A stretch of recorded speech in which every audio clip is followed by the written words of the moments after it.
Hey, what's up guys, and welcome back to another 7 Deadly Sins video. So today, it is nighttime, actually the same day after the summoning video. If you haven't seen that already, I do recommend it. It was pretty awesome. So go and watch that if you want to. But today we're going to be doing some final boss Meliodas and Elizabeth. We are going to be doing it on Hell difficulty just because, you know, I actually did pull Derieri, which is fun. I have been able to beat it on Hell difficulty with a mono red team, and I've been able to beat it with a green Escanor team at one point, but it's obviously a lot more difficult just because you need a lot more, you know, damage and stuff like that, whereas Derieri just pumps out so much damage that it makes it just a lot more, it makes it easier. So yeah, we're just gonna hop in with that.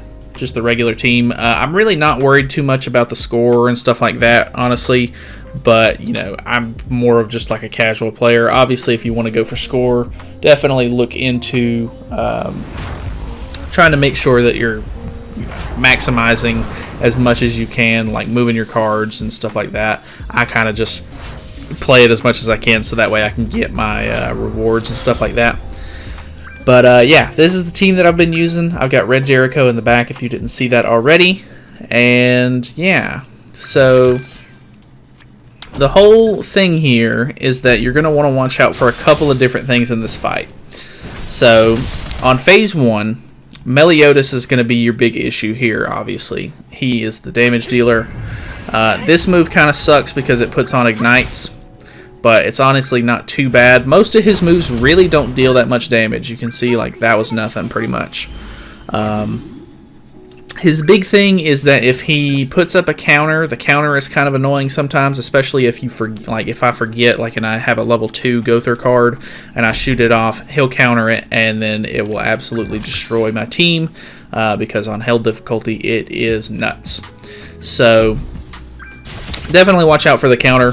Like, take your time with some of these rounds and make sure that you're not just like rushing through it, because sometimes I do and it gets me killed and it ruins my run.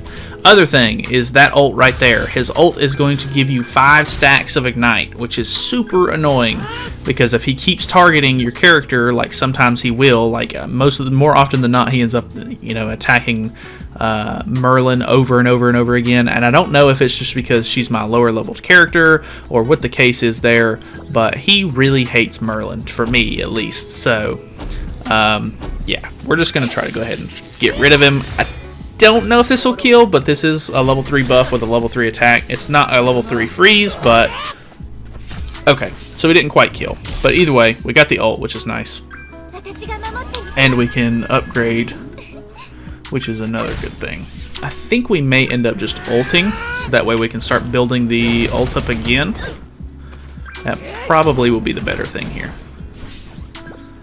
Yeah, let's do that. So we're gonna do this and then throw that out at random and then use a card, so that way it keeps our buffs. If you don't know, Red Derieri's passive makes it to where as long as you're using a card each turn, she's gonna keep gaining passive, or like her passive is going to keep putting on 10% attack buffs to her, so that way, you know, you can keep building up her damage as much as possible. If you don't use a card, like one of her cards in general, for one turn, it will completely get rid of all of your attack stat buffs, besides the ones that you get from her actual, like, blue card. So make sure that you're trying to use cards if you can, but, you know, sometimes you just don't draw right and it just screws you up. So alright, I don't know how much damage this will do, but we're going to get the extra 200% here. That was a challenge done, which is kind of nice. Okay, so she's dead. I want to say that their HP goes down once you kill one of them, because I've been able to one-shot the second one quite often whenever the first one dies, but I'm not quite sure on that. Like I said, I'm not like super try-harding this. I'm more of like a casual sort of player, so I would definitely recommend going and watching somebody else's video if you're looking for just pure strats. Alright, so we got 2 Dairy cards in the hand, which is nice. I would like to have a buff, but you cannot win them all. Normally I try to go for Meliodas here because he is the bigger threat in my opinion. So I think we'll do this, and then we'll get rid of that ult next turn. Wham. 168k on a 2-star. That's not bad. Or did I upgrade? Was that a 3-star? I think I did. Not positive. I'm actually really interested to try out Green Derieri because her kit seems really fun. But I don't know. Obviously Red Derieri is the one everybody talks about, so I do kind of want to do some content with Green. Okay, I think we'll just go ahead and upgrade again. Hopefully we can pull a Derieri card because we're going to need to try to keep those buffs on, but I don't know. You never know. I could get shafted here. Get rid of the ults. That's really nice. Meliodas is almost dead. Give me a Dairy card. I hate this game. So you're going to see here at the end we're going to lose all of our buffs, which is unfortunate, but it is what it is. That move's really annoying. That's the move that does probably the most damage from Liz. So, yeah, let's upgrade Merlin, and then we'll throw this out and this out. He's not countering, is he? I don't think so. Because if he counters on second phase, you're pretty much dead. Because it counters all moves, not just debuff moves. And you definitely want to watch out for the counter, by the way. I don't know if I said that in the first phase, but the counter is ridiculous. Like, it can pretty much almost kill your people. Okay. Merlin's not dead quite yet. Here we go. I still don't have a Derieri buff. Can I get a Derieri buff, please? Oh, well. Hopefully this kills. I don't have any buffs on Derieri, so I doubt it does. Unfortunate. Ugh, God.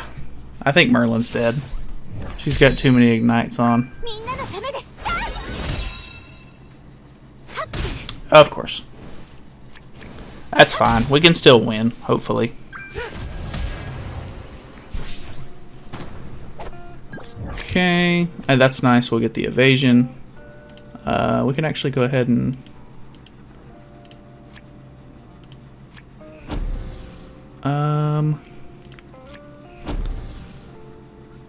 I guess we'll just go ahead and take out Meliodas, because she'll use Rejuvenate, and then hopefully we can just ult her and kill her.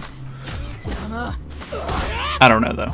We should be able to, because I have a pretty decent amount of buffs on, because it has Amplify, which is really nice. Plus, I'll use this card as well. So we'll ult, throw that out, and then throw this out. Obviously, you know, ideal situation is to not lose a character, but, you know, the final boss sometimes just the RNG absolutely screws you, because you have to do so much setup to get like the perfect like set of cards that you need. That was an easy 2K points, so that's kind of nice. My best so far is if I go back to the menu here, you should see my score.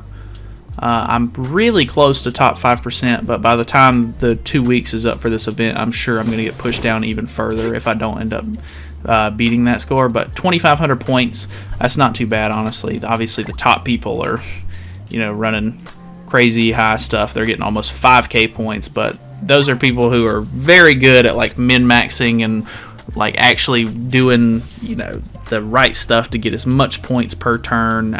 They're just a lot more thoughtful than I am. I don't know why I cannot cannot do this just, you know, for points. It just doesn't make it fun for me. Like running this over and over and again and just wasting tons and tons of stamina is just not my thing. So I don't know. Final boss, Meliodas.